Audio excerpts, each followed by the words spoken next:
Hola, bienvenidos a iMedley. Hoy voy a presentar el tema de electrocardiograma, nociones básicas e interpretación. Así que yo soy Diana Sánchez y voy a ser su mentora en este tema. Para comenzar, quiero mostrarles lo que es el temario, por así decirlo, lo que vamos a detallar en esta ocasión.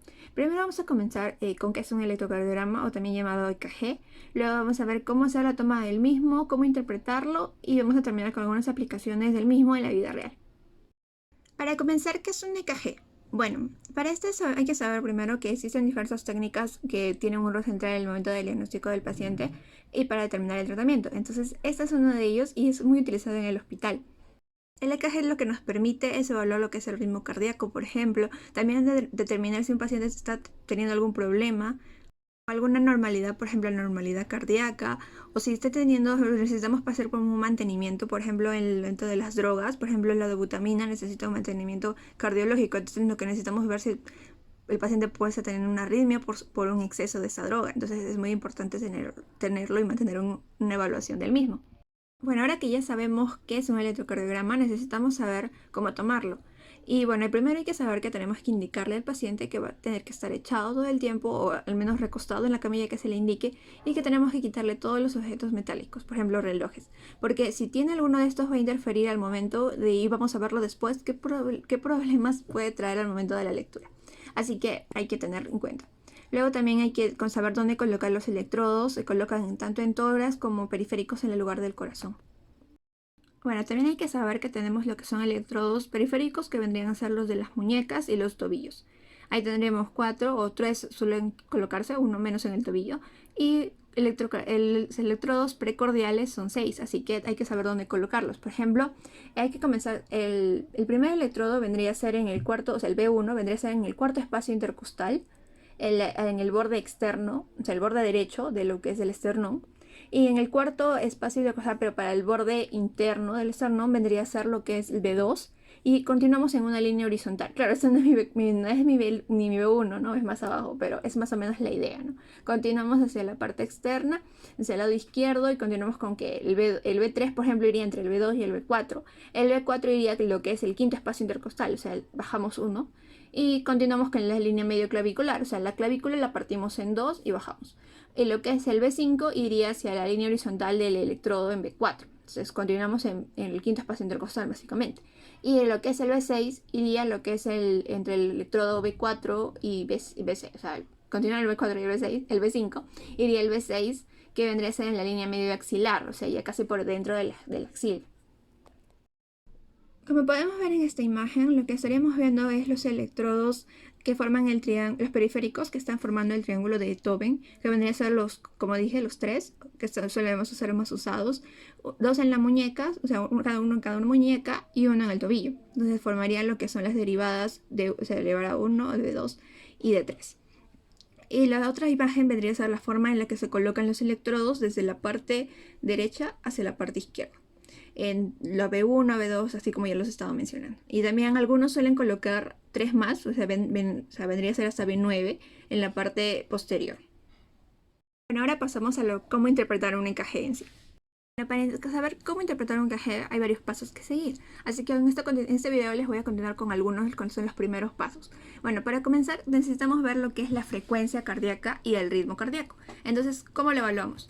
Bueno, primero hay que saber que la frecuencia cardíaca, por definición, si se encuentra entre 60 y 100 latidos por minuto, vendría a ser el ritmo cardíaco sinusal. Si está fuera de esos rangos, se considera como, o sea, no sinusal, vendría a ser una arritmia.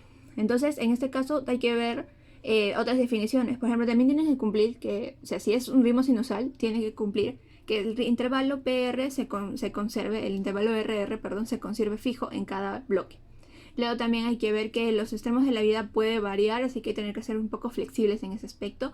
Luego también hay que ver que los infantes, o sea, puede también variar, pero más que todo se asocia a una variación por el hecho de que varía el patrón respiratorio. Entonces puede haber una afección en el corazón, pero no es propiamente del corazón, así que hay que tener en cuenta, ojito con eso.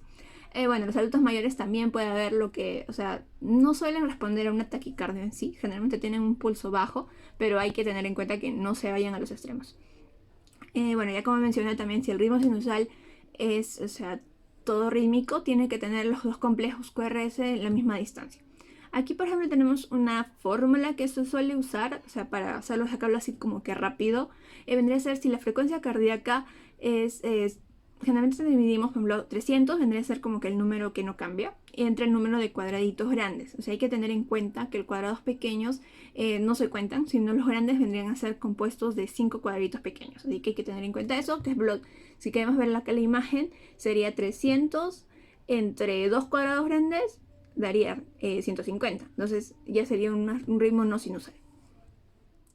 Ahora lo que tenemos que determinar es el eje cardíaco. Y bueno, hay varios, primero hay que conocer los varios ejes que tenemos. Por ejemplo, tenemos el eje de la P, el eje QRS y el eje T. Suele coincidir con los puntos y los complejos que suelen ver en el electrocardiograma, así que en ese aspecto creo que me están entendiendo. Y bueno, el eje de la P vendría a ser como que representar lo que es el eje auricular. Si tiene una variación, suele evidenciar que tiene una patología en el área auricular. Si tiene una variación el eje QRS, por ejemplo, es ventricular, significaría, y eso generalmente se afecta puede ser un bloqueo fascicular, por ejemplo, o una hipertrofia ventricular por sí. También el eje T, que podría ser también se evalúa lo que es el eje ventricular, pero si bien evalúa el eje ventricular, lo que evalúa más que todo es la parte de la repolarización. Y también, bueno, suele interpretar lo que son las patologías ventriculares de por sí. Y bueno, ahora para comenzar hay que saber que existen dos métodos para hallar lo que es el eje cardíaco. Así que el más usado, o sea, podría decirlo porque es más rápido, es buscar lo que es el método de la isoeléctrica. El buscar el método de la isoeléctrica significa que tienen que buscar en el electrocardiograma, buscar la misma, o sea, la isoeléctrica que debería ser lo mismo para arriba y lo mismo para abajo. O sea, que es igual. La que es en triángulos, por ejemplo, venimos a hablar de equiláteros, pero no sé por qué les estoy hablando de eso. Ya bueno, la derivada en 90 de esa isoeléctrica, y ese vendría a ser el eje cardíaco, ahí se encuentra. El otro método es el método matemático, el cual tendríamos que conocer, ahí vendría a encajar lo que son los métodos de los cuadraditos pequeñitos. Ahí hay que sumar los cuadrados chiquitos que se encuentran en los complejos QRS, o sea, entre cada complejo hay unos cuadraditos, esos hay que sumarlos, en tanto en la derivada 1 y en la derivada ABF. Esos dos los sumamos y eso vendría a ser el eje cardíaco, el cálculo de los vectores.